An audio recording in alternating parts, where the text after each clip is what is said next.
Muito boa noite.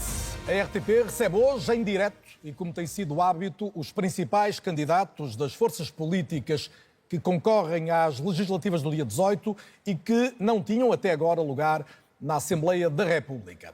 Promovemos o debate, mais uma vez, a partir das instalações da nova SBE, em Carcavelos, em absoluto horário nobre da televisão pública portuguesa.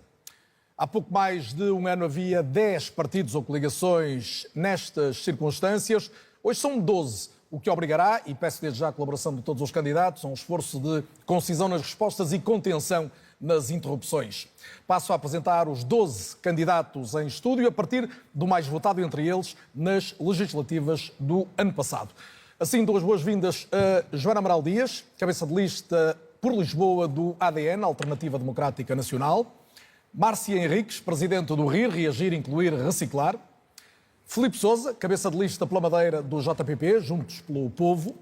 Júlio Gorgel Ferreira, que é o cabeça de lista por Lisboa da Nova Direita. João Pinto, cabeça de lista pelo Porto do PCTP-MRPP, também porta-voz do partido. Duarte Costa, co-presidente do Volte Portugal. Rui Fonseca e Castro, presidente do ERGT. Hélder Rodrigues, vice-presidente do MPT, Movimento Partido da Terra. Raquel Coelho, que é a porta-voz nacional do PTP, o Partido Trabalhista Português. Joaquim Rocha Afonso, presidente do Nós Cidadãos. Paulo Estevão, que é o secretário-geral do PPM, o Partido Popular Monárquico. E também José Cardoso, presidente e cabeça de lista por Setúbal do recém-formado PLS, o Partido Liberal Social. Sejam então mais uma vez todos muito bem-vindos. Vamos lançar o debate com uma questão que eu gostava que fosse um desafio comum a todos, que nos revelem num minuto, um minuto e meio, tentando ser então concisos, porque de facto são 12 candidatos em estúdio, aquilo que é o essencial da vossa proposta política, no fundo, aquela razão substantiva que deve fazer com que os portugueses, em vez de votarem nos partidos que já estavam no Parlamento, possam votar nas vossas propostas. Joana Amaral Dias, comece por si. Carlos Daniel, boa noite. Eu gostava de começar por cumprimentar todos os colegas de painel, cumprimentar também todas as pessoas que estão aqui hoje a trabalhar e que tornam este debate possível e, naturalmente, endereçar também as minhas saudações a todas as pessoas que estão a acompanhar lá em casa e que estou certa que estão a ver este debate porque também procuram outras alternativas que provavelmente não acharam nos 30 debates com os restantes partidos. Aproveito para corrigir que o José Rodrigues dos Santos disse esta noite que estes partidos que estão aqui não têm representação em todos os círculos eleitorais. E o Carlos Daniel permitir-me-á, mas eu tenho que corrigir, porque o ADN, pelo menos pelo ADN falo, está presente em todos os círculos agora eleitorais. deixe-me acrescentar o ADN, o RIR, o ERGT e o PPM, se eu não estou em erro, são as 4 forças que estão em todos os círculos eleitorais, os restantes estão em algumas, noutras não. Muito bem. Está colocada agora, a sua nota. Vamos à mensagem do ADN. Vamos então à mensagem do ADN, que é uma mensagem de esperança, porque eu acho que com o nosso programa político, efetivamente, existem razões para os portugueses terem esperança. Em primeiro lugar, o ADN veio não só para fazer a denúncia de uma série de situações absolutamente escandalosas e obscenas que se passam na sociedade portuguesa, como vem também trazer uma série de alternativas possíveis, viáveis, devidamente estudadas.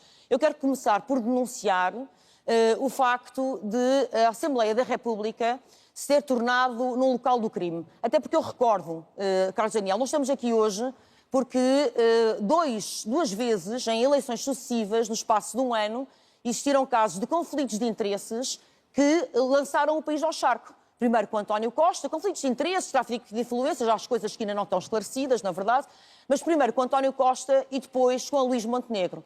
A verdade é que Portugal é um país corrupto, no índice de percepção da corrupção baixou drasticamente, nós aqui há uns anos ocupávamos o 20º lugar a par com a Irlanda, hoje ocupamos a 43ª posição, a par com Ruanda.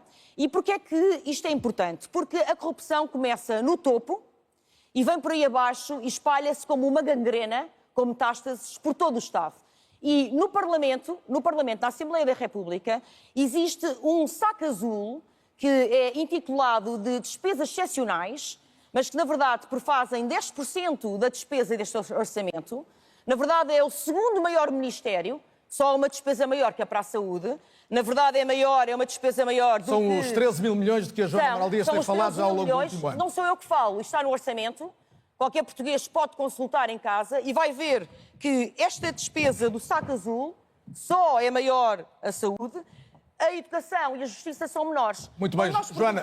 Não, Carlos Daniel. Tem que concluir. Eu só faço esta nota. Eu não quero estar sempre a interromper e muito menos a apressar. Não, eu vou concluir, só mas para se dizer todos que há uma demorarem o solução. tempo que a Joana está a demorar, nós não vamos debater muitos temas. Mas só para dizer que há uma solução básica para isto. Para concluir. Que, em primeiro lugar, estas despesas não têm escrutínio, não têm qualquer controle, são para os bolsos dos amigos e, por isso, há que enxaguar isto e reduzir isto como qualquer país civilizado, a 1%. Portugal não é um país pobre.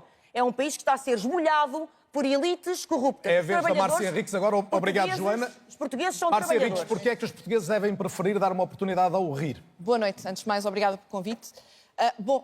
Porque nós queremos e temos a certeza que vamos representar quem ainda não se sente representado. Há uma enorme abstenção em todos os atos eleitorais, há um enorme número de indecisos e nós temos a certeza que as propostas que apresentamos são propostas que colocam as pessoas no centro da decisão política e não os interesses de alguns. E, portanto, este discurso de bom senso, de igualdade, de segurança, de dignidade que se pode trazer para o cenário político português faz falta e as pessoas cada vez mais se identificam com o nosso discurso. Nós sentimos isso na rua, nas campanhas... É verdade que subiu nas últimas eleições em relação às anteriores, mas tem de multiplicar muito a sua votação para conseguir estar no Parlamento. Não é impossível. Não é impossível, por isso estamos aqui e aproveitamos todos os momentos para aqui estar e para tentar passar a nossa mensagem. Claro que seria mais fácil se tivéssemos a oportunidade que todos os outros partidos têm, os com assento parlamentar. Deixe-me dizer-lhe que já referiu aqui que há aqui 4 forças políticas que concorrem a todo o país e temos, por exemplo, o caso do PAN, que foi aos debates todos e que falha o Distrito de Viseu. E, portanto, o que eu digo é, se nos dessem a oportunidade que alguns deles têm, nós já lá estaríamos há muito mais tempo. Obrigado, Márcia Henriques, Filipe Sousa, JPP, Juntos pelo Povo, a voz das ilhas por Portugal, é isso que querem ser. O que é que deve fazer com que um português, mesmo que não viva nas ilhas, vote em si? Boa noite a todos, cumprimento o painel, todos os candidatos aqui. Eu acho que estamos todos aqui pelo mesmo objetivo, que é a melhoria das condições de vida dos portugueses, incluindo a Madeira e os Açores. Disse bem, o nosso lema é a voz das ilhas por Portugal, e o conceito de ilhas não são só ilhas geográficas, com os constrangimentos que tudo isso acarreta, mas acima de tudo são ilhas que compõem o Portugal no seu todo. Portanto, são jovens que infelizmente têm que abandonar o país porque este mesmo país não lhes dá, após os estudos, oportunidades de emprego. São ilhas, os idosos abandonados e marginalizados nos hospitais e isolados nas suas casas. São ilhas, uma classe média completamente empobrecida, onde o país e o Estado não lhes dá oportunidades que é a sua função para que saiam desse fosso. Portanto, há aqui um conjunto de ilhas que compõem o Portugal no seu todo, que com o nosso humanismo, referir que o JPP tem na sua matriz uma característica muito humanista e levar esse humanismo ao Portugal no seu todo. Portanto, é esse nosso grande objetivo, com a esperança e a confiança de que os portugueses e os madeirenses em particular, madeirenses e portugueses, já vamos mais poderão dar essa oportunidade. E de todos, Júlio Gorgel Ferreira, bem-vindo. A Nova Direita concorre pela segunda vez a umas legislativas. O que é que desta vez trazem de novo? Bom dia, boa noite, Carlos Daniel, boa noite a todos os colegas de painel e também aos portugueses e portuguesas que estão em casa.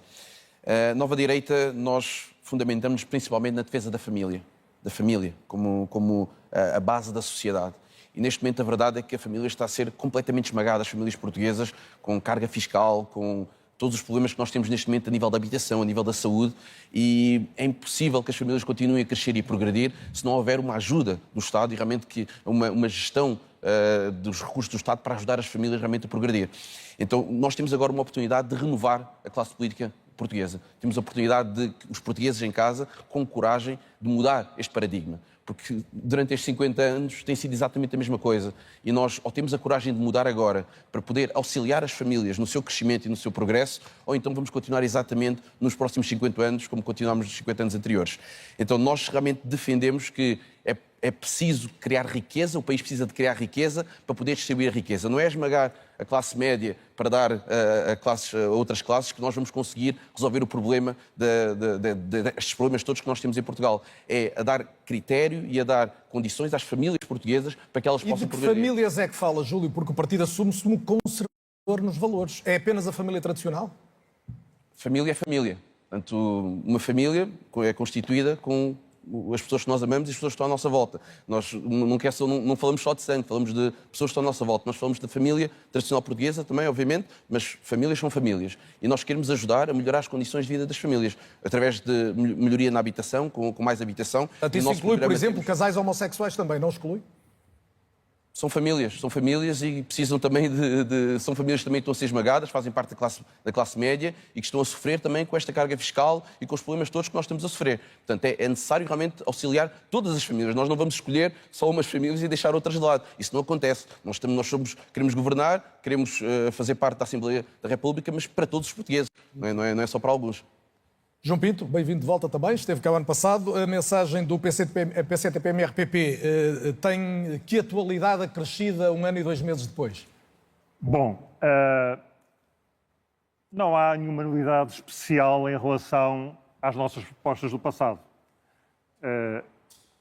Todas as soluções que têm sido apresentadas e que têm sido executadas só levaram a uma cada vez pior situação dos portugueses. Hoje, a situação é pior do que há 1 ano atrás. Até a própria economia que se dizia estava em crescimento, está em decréscimo neste primeiro trimestre. Ainda cresceu, mas cresceu menos. Em rigor, é isso. Portanto, já entrou numa situação cada vez pior. E as decisões principais que vão ser tomadas sobre a ação, sobre o que afetam a vida dos portugueses, já foram tomadas. Não vão ser os eleitos que as vão alterar. Quem toma as decisões no que respeita a este país é Bruxelas e é Washington. Não há mais nenhuma instância que decida sobre o país. Portanto, o que se tem que fazer é cortar com isso. O que se tem que fazer é a Revolução Comunista. É a única E começa por cortar com a União Europeia, desde logo. Sim, é uma necessidade absoluta do país avançar para a frente, é essa. Não há outra hipótese. Já vamos, obviamente, pormenorizar mais das vossas propostas nessa linha de pensamento. Duarte Costa, Volta de Portugal, bem-vindo também, Duarte. Uma nova geração de políticos é uma das vossas intenções, mas essencialmente que novidade é que gostavam de levar que o Parlamento não tem hoje? Olá, boa noite, Carlos, boa noite às pessoas que nos ouvem. O Volta é um partido que verdadeiramente representa esta nova geração de políticos que querem trazer políticas baseadas em evidências científicas, políticas baseadas em boas práticas do resto da Europa, mais integração europeia, neste espaço decisivo para a governação portuguesa, o centro, o espaço entre o PS e o PSD. O Volt tem conseguido, nos últimos anos, fazer ouvir a sua mensagem com cada vez mais membros e pessoas que se interessam por uma renovação neste espaço. Nós sabemos que o PS e o PSD são partidos que estão no espaço certo de governação. Mas estão demasiado longe um do outro? Mas precisam de uma renovação. Nós achamos que precisamos de uma nova energia, de uma nova ambição neste espaço. Nós queremos que Portugal ambicione ser dos melhores na Europa, com salários como nos melhores da Europa e com serviços públicos também de alta qualidade. Para isso, é importante dizer aos portugueses que o centro não se esgota no PS e no PSD. Nós também acreditamos que a renovação política não deve ir para os extremos, portanto, não deve ir à direita do PSD, da Iniciativa Liberal, ou mais à direita, ou à esquerda do PS, do LIVRE, para a esquerda ainda. O Volt é o partido que quer renovar a política neste espaço e já agora fazer aqui um comentário sobre este tema do voto útil, porque nós vemos muitas pessoas, eu hoje estive nas universidades a falar com vários alunos, que são vários círculos eleitorais que têm dificuldade em eleger. Votar nos grandes partidos, na AD, no PS, no Chega, significa eleger o deputado 50 de um desses partidos.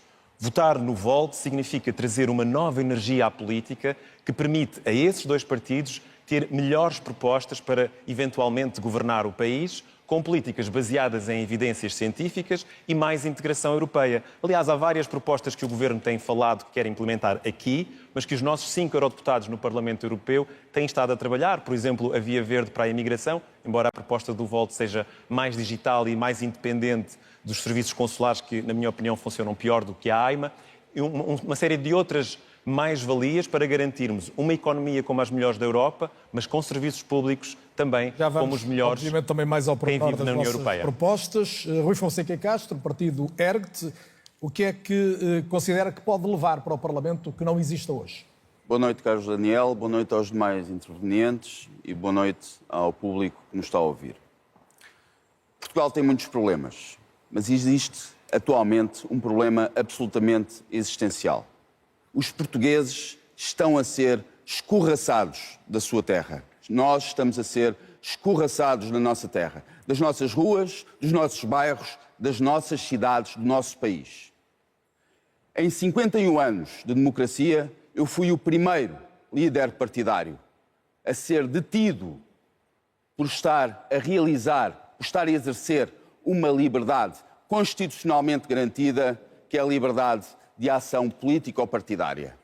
E fui detido por estar a realizar essa liberdade porque há pessoas que ocupam extensas áreas da cidade de Lisboa, que têm uma cultura completamente oposta à nossa, que não gostam da nossa cultura, não gostam dos nossos costumes, não gostam da nossa religião e controlam o poder político e controlam o poder político. Porque as autoridades entenderam que o seu comportamento era... As autoridades entenderam porque há um conjunto de pessoas que não são portuguesas, que nos odeiam, que não gostam de nós e controlam o poder político e por isso é que não nos deixaram. Eu, no dia 16, vou encerrar a minha campanha eleitoral no Martim Moniz e quero ver quem é que me vai impedir.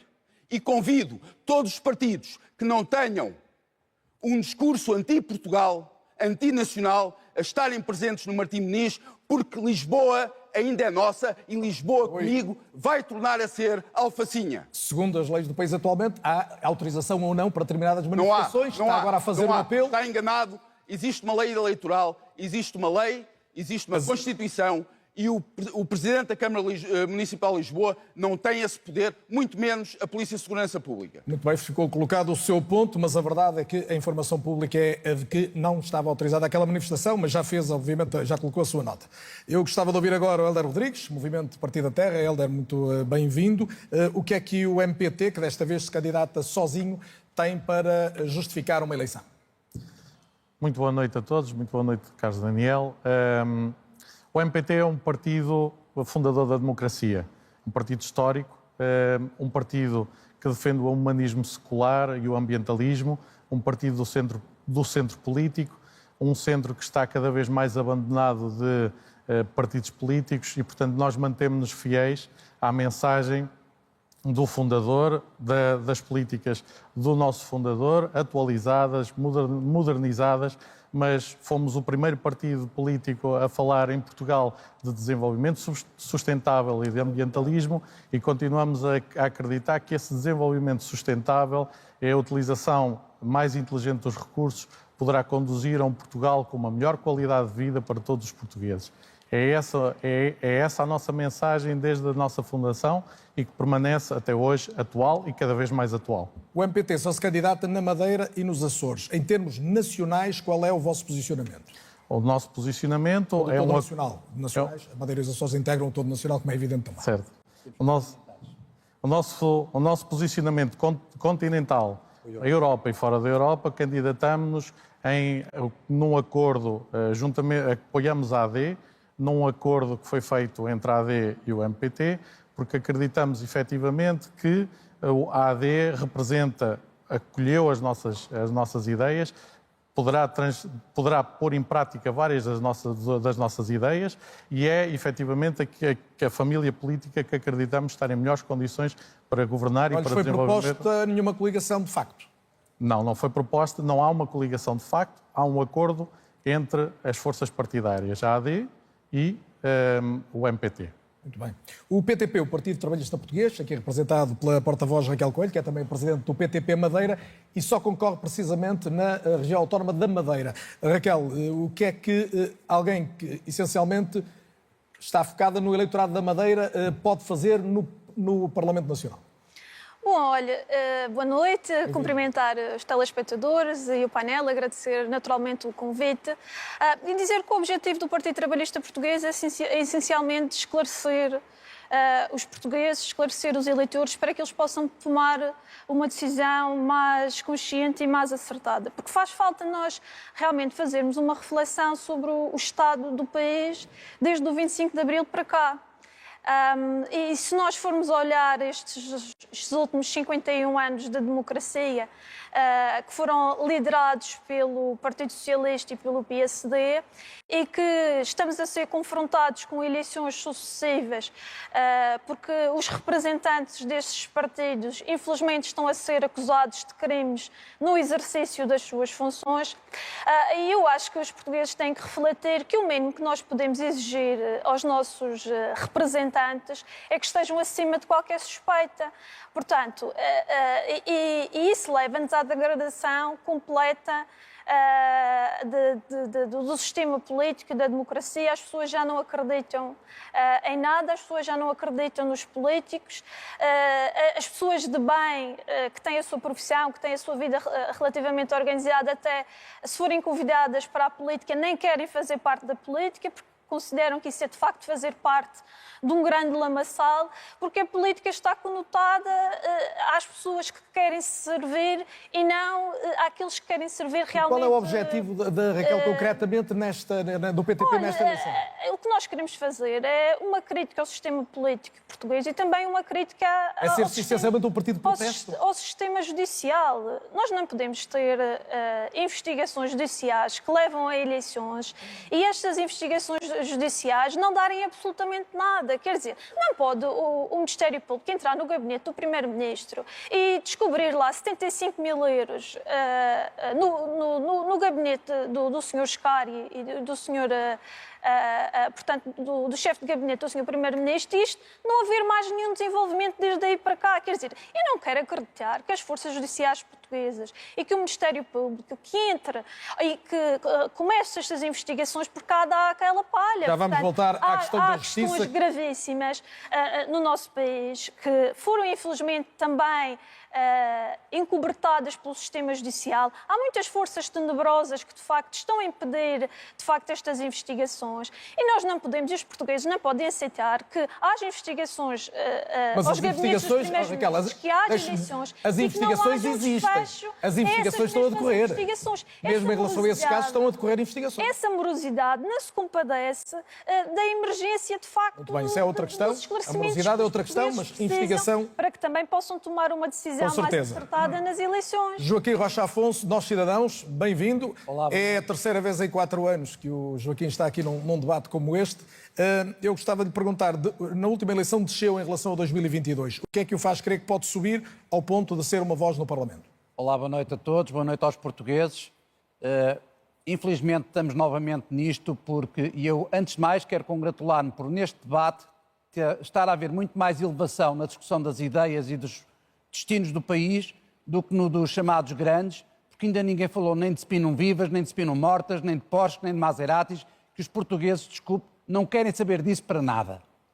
E o que nós espero que todos façamos aqui hoje é propor soluções viáveis, sensatas, economicamente sustentáveis e socialmente aceitáveis por todos os portugueses para, de uma forma concreta, objetiva e muito pragmática, independentemente das ideologias de uns ou de outros. Mas já se ouviu hoje aqui falar muito de corrupção dos dois principais partidos. Não estou a falar nada disso. Estou a dizer, já se ouviu hoje aqui de suspeitas sobre os maiores partidos. Carlos, o que eu sugiro é que toda esta gente que nos desgoverna há tanto tempo meta a mãozinha na consciência e pensem o que é que adianta em 4 anos de haver 3 eleições para o Parlamento, quando o que os une é muitíssimo mais do que o que os separa. Eu fui convidado, e vi isso no site da RTP, como possível candidato a primeiro-ministro. E é nessa qualidade que eu aqui estou. Agora, As subvenções não são iguais para todos os partidos. É injusto, não é democrático, é anticonstitucional. Mas ninguém fala disso. Mas resulta das votações anteriores. Ouça, ou há democracia e somos todos iguais ou não somos. E, portanto, neste momento, infelizmente, em Portugal, a terceira intenção de voto antes do Chega, primeiro, se não me engano, o PSD, depois o PS e a seguir, são os indecisos. Porque os portugueses estão cansados deste ramo-ramo. E o que nós temos que ter é pessoas com sentido de interesse nacional, sentido de serviço público, saberem, falarem uns com os outros, decidirem em harmonia, com objetivos estratégicos. Não é 4 anos que decidem os destinos de um país. Tem que ser em previsões de mais longo prazo, com acordos de regime. Muito e bem. é esse repto que eu faço a todos os portugueses para darem um voto de confiança aos nossos cidadãos nestas eleições, para podermos eleger um deputado e começarmos a mudar o sistema por dentro. Porque só assim é que Portugal vai ter progresso, desenvolvimento e felicidade para os seus Muito obrigado. cidadãos. Paulo Estevão é secretário-geral do PPM, o Partido Popular Monárquico.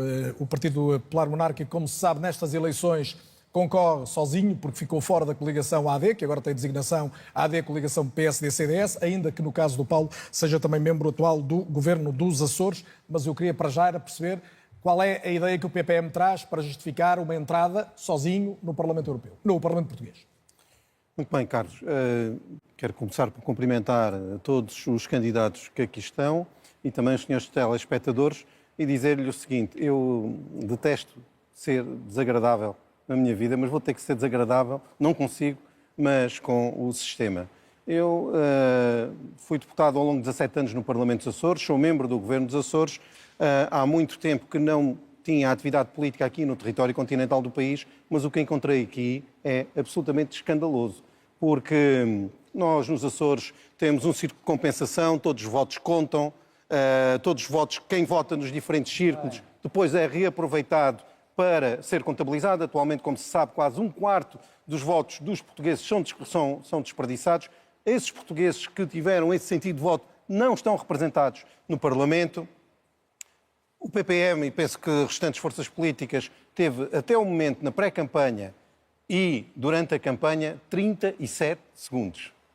37 segundos de televisão. Foi o que nós tivemos nestas eleições em termos de cobertura mediática. Mas eu quero lhe dizer mais coisas. Programas de todos os partidos. Eu quero lhe dizer mais coisas. E vai dizer, mas deixe-me colocar só esta nota. O PPM integrou o apoio à maioria do governo que esteve no último ano no poder. Podia ter colocado como condição, por exemplo, um círculo de recuperação dos votos, não é? E foi isso que fizemos no âmbito do Governo dos Açores. Mas também é que passámos por proposta do PPM as respostas aos requerimentos, em vez de serem 60 dias, são em 30 dias. Várias melhorias do sistema democrático que temos vindo a implementar, onde somos decisivos e podemos fazer isso. Mas o que eu posso fazer, e repare, eu sou um homem de causas, eu já fiz uma greve de fome de 12 dias por causa de servirem refeições numa escola, na pequena escola do Corvo. Eu já fiz outras iniciativas, já doei uma parte do meu património para que se fosse construído um museu. Enfim, eu sou um homem de causas. Veja, para mim, neste momento, qual é uma das causas maiores, é isso que eu lhe quero dizer, uma das causas maiores é, de facto, terminar com este sistema, que não é um sistema democrático em Portugal, porque não há igualdade. Repare uma coisa, eu tenho aqui a Constituição Está a falar essencialmente do sistema eleitoral e da representatividade dos partidos, é dizer, Constituição da República Portuguesa, porque quando termina uma legislatura, os partidos não ficam com os deputados que lá estão. Portanto, todos começam com 0 votos no boletim,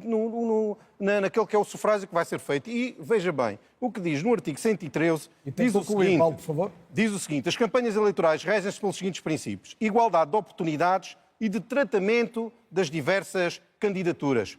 Ponto. Não está lá mais nada. Muito bem. Portanto, o que significa... Não, Daniel, deixe-me dizer... Não está no limite do dizer o tem que concluir mesmo, Paulo. Eu vou já concluir, mas o que lhe quero dizer é que o que se passa neste país, em que nós realizamos ações de campanha e a comunicação social, não vai. Mesmo hoje estive no Martim Muniz, não esteve nenhum órgão de comunicação social a acompanhar a nossa ação de campanha e a dizer aquilo que nós temos como projeto para o país. E depois vêm os comentadores destes debates dizer: bom, não há opiniões diferentes, não vimos aqui nada bem. diferente. Os comentadores viram depois, agora estamos no debate, Paulo, tenho mesmo que avançar. Ainda não ouvi, peço desculpa, ainda não ouvi o José Cardoso, que é o presidente do Partido Liberal Social, é o mais recente partido da democracia portuguesa, tem cerca de 2 meses.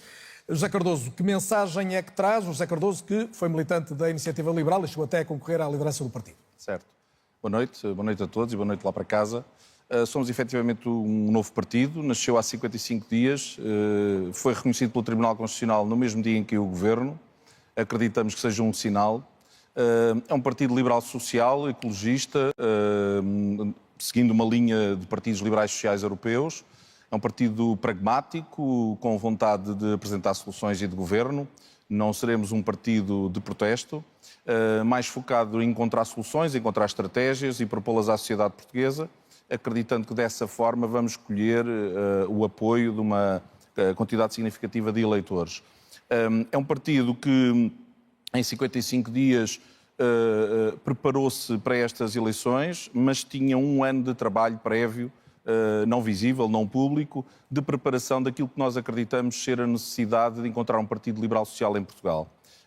O liberalismo tem um conjunto de tendências, tal e qual como tem o socialismo, como tem o conservadorismo, etc. E nós representamos uma delas, esperamos que continuem a aparecer novos partidos liberais. E é completamente diferente da Iniciativa Liberal, ou até, vou usar uma expressão histórica, a ala mais liberal do PSD? Se virmos dentro do socialismo, nós temos 4 partidos socialistas que têm socialismo escrito nos seus programas na Assembleia da República e fora dela mais alguns que estão aqui. E, portanto, do liberalismo também existem diferentes tendências. Há uma que se designa por liberal social, que assume posturas diferentes nos diferentes países, porque as culturas são diferentes, naturalmente, e existem mais. Não me cabe a mim agora apresentá-las, mas existem mais, por isso digo que espero que venha mais liberalismo para o país. Nós, neste caminho, queremos destacar o facto de termos feito um programa com uma visão estratégica para o país e menos um somar de propostas. E porquê? Porque acreditamos que no país o que falta mesmo é estratégia. Fala-se muito, propostas há muitas, eleições há todos os anos, e se lermos o programa, por exemplo, dos 2 grandes partidos portugueses, está lá tudo, mas a verdade é que a concretização não acontece porque falta a tal estratégia. Deixe-me dizer que acreditamos que o bipartidarismo está a chegar ao fim em Portugal e que governos multipartidários em que realmente comecem a fazer reformas e a implementar estratégias só ocorre no dia em que acabar o bipartidarismo. Vamos já perceber melhor as prioridades da estratégia que define. Aliás, a sugestão para a ronda seguinte é que falemos de prioridades de políticas públicas. Estamos aqui perante um horizonte de uma nova legislatura. O que é que lhes parece que é crucial? Obviamente, li os programas dos vossos partidos, as propostas que fazem. Destacarei um ou outro ponto e poderão juntar outros dados se entenderem que é mais essencial à vossa argumentação. Rui Fonseca Castro, comece por si agora e pegue no tema da saúde, que é o tema crucial. Uma das propostas do ERGT é relativamente controversa, é que os médicos formados no Estado sejam obrigados a ficar no SNS os mesmos anos do tempo de formação. Parece-lhe que é assim que se resolve o problema da falta de médicos? Não apenas, mas também pagando melhor e dando melhores condições de trabalho, como é óbvio. A saúde... Os problemas na saúde em Portugal não são novos, é algo que já vem de trás e lembro que até há pouco tempo o Orçamento de Estado nem sequer era executado, definia-se um valor para a saúde que não era executado completamente, integralmente. Existe uma saúde para uns e existe uma saúde para outros. Eu relembro também que o Sr. Primeiro-Ministro há pouco tempo foi tratado como um rei no Hospital de Santa Maria, quando outros pacientes com a mesma condição de saúde estariam, porventura, a agonizar nos corredores. O estado de saúde, a situação de saúde em Portugal é grave, já vem de trás, tem a ver com falta de recursos, porque para os portugueses há sempre poucos recursos, há recursos para tudo e mais alguma coisa para os outros, para os portugueses há poucos recursos. Mas ao reter os médicos no SNS, tenciona pagar-lhes melhor? Como é óbvio. Os médicos têm que ter um estatuto não apenas profissional e social, que têm, digno, mas têm que também ter um estatuto salarial que esteja à altura. Sabe que há a concorrência do privado que tendencialmente pagará melhor na área da saúde. Portanto, tem que aumentar muito a despesa do Estado para compensar isso. Mas tira-se de onde, por exemplo? Deixa de pagar o ócio, por exemplo. Acaba-se o rendimento social de inserção, acaba-se o subsídio de desemprego para imigrantes, acaba-se o financiamento a associações e ONGs de apoio aos imigrantes ou de apoio ao movimento político LGBTQIA+. Há dinheiro, e há dinheiro que está guardado e que está em alçapões do Orçamento de Estado que pode servir aos portugueses. O estado de saúde das pessoas, a situação da saúde em Portugal agravou-se a partir de dezembro de 2020. O estado de saúde dos portugueses agravou-se substancialmente a partir dessa altura. E agora, se formos a uma unidade de saúde quer local, quer um hospital central, público, do SNS, nós vemos que a maioria dos utentes nem sequer são portugueses. Os portugueses estão a perder médicos de família para serem atribuídos a outra... A maioria não será, Rui, mas pronto. Não, é verdade. Basta ir a uma unidade de saúde. Basta andar na rua. Basta andar na rua. Que ainda não permite essa conclusão, mas está colocado o seu ponto e colocou as suas alternativas. Hélder Rodrigues, no vosso caso acentua a questão da soberania energética, que é um tema de grande atualidade, ou seja, tivemos agora a discussão a propósito do apagão. A ideia que fica é que, todavia, o apagão acabou por ser explicada em parte por uma aposta, porventura, demasiado acelerada nas energias renováveis. É essa a sua leitura ou não partilha dessa visão de risco?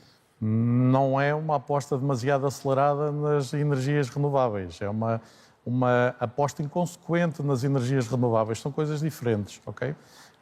A questão relativamente ao que se passou em Espanha, que provocou a instabilidade no sistema, é algo que vários engenheiros da área da energia já alertaram e que sabia-se que mais cedo ou mais tarde iria acontecer, pelo menos os especialistas já o tinham alertado várias vezes, que é efetivamente uma questão em que quando temos uma utilização demasiado significativa das energias renováveis no pool geral de energia, a instabilidade pode acontecer e a rede pode falhar. Portanto, não é uma questão da aposta em si, foi de não acautelarem as circunstâncias relativas à... Não, é mais uma vez a questão, como alguém já disse aqui, é uma questão de planeamento e gestão.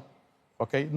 O erro não está na aposta das energias renováveis, mas está efetivamente no reconhecer que os recursos têm limites e a utilização inteligente de recursos, que é aliás uma bandeira antiga do partido, contempla isso mesmo. Nós não vamos defender que a partir de agora que vamos só viver de energias renováveis quando sabemos que essa aposta não é capaz de trazer a todos nós... Deixe-me uma pergunta muito concreta. Portugal deve manter-se ligado essencialmente ao mercado ibérico ou a soberania energética de que fala passa por outro rumo? A soberania energética de Portugal é, sobretudo, Portugal ser dono da rede. Aí está o erro na nossa perspectiva. A rede de distribuição de energia nunca devia ter sido privatizada. Essa é a nossa opinião. Não estou a defender que na próxima... Ou concessionada em bom rigor. Está a falar da REN, da concessão à REN. Não é uma concessão, é uma empresa privada, portanto, que adquiriu a rede. Okay? A questão é... A rede é nacional, mas esse é um pormenor, não vale a pena agora. A questão, sobretudo, é os players privados devem... Nós somos um partido liberal, portanto, os players de distribuição devem funcionar numa rede que é gerida, na nossa perspectiva, através de políticas públicas. E, efetivamente, deve ser o Estado a garantir que áreas que poderão não ser economicamente tão rentáveis, mas que assegurarão a sustentabilidade da rede, como, por exemplo, a central energética de Gondomar, que nos salvou, efetivamente se mantenha no ativo e que se mantenha a dispor. Mas defende uma REN renacionalizada, então? Não estou a dizer isso. Estou a dizer que, efetivamente, foi um erro a privatização. Agora é o que temos. Muito bem. Raquel Coelho já falou aqui da corrupção, é um dos pontos de força.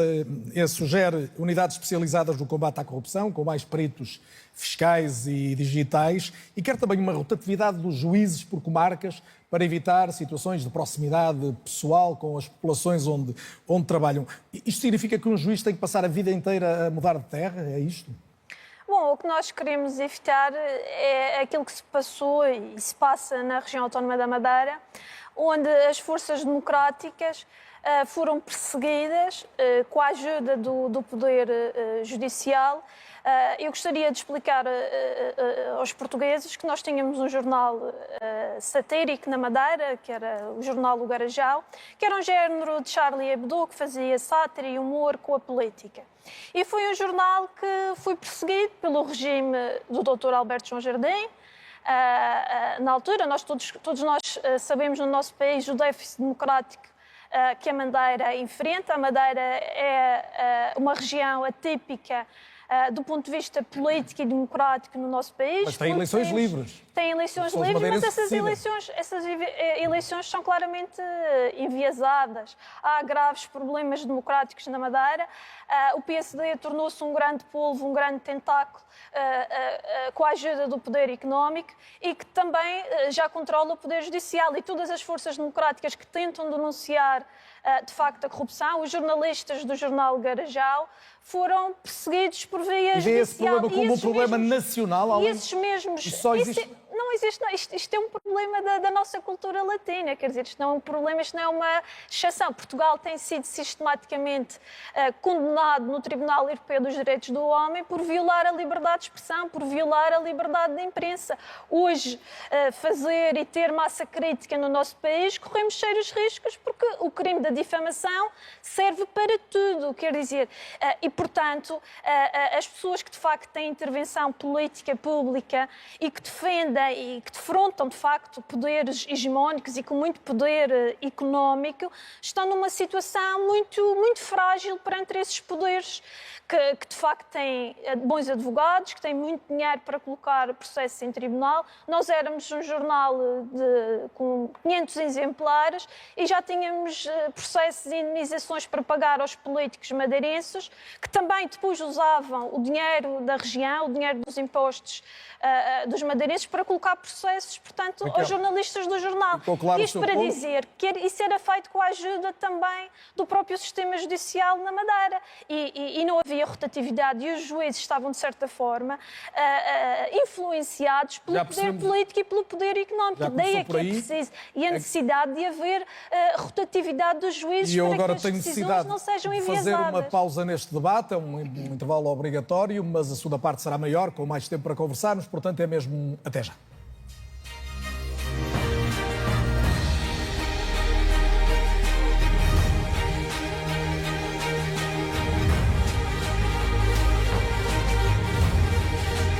Não precisam disso para nada. Nós o que temos que fazer, e não é só na saúde, em todo o país e em toda a estrutura do Estado, é cortar gordura. Cortar cargos dirigentes. Mas a direção executiva do SNS surgiu para tentar gerir melhor a saúde. Mas para quê? Se estava lá gente que conseguia gerir bem. Desde que não fossem boys dos partidos, desde que fosse gente que conseguisse fazer uma subida normal na sua carreira profissional, por mérito, e não por compadria ou por andar a colar cartazes. E é isto o problema geral do país todo. Nós temos mais do que dinheiro suficiente para a saúde. O que temos é problemas de gestão. O Carlos sabe que eu sou oficial da Marinha. Quando alguém no meu navio me vinha dizer nós não conseguimos fazer as escalas, o que eu dizia é assim, entendam-se, façam as escalas, vocês têm que garantir isto, isto, isto e isto. Se não conseguirem, faço eu as escalas.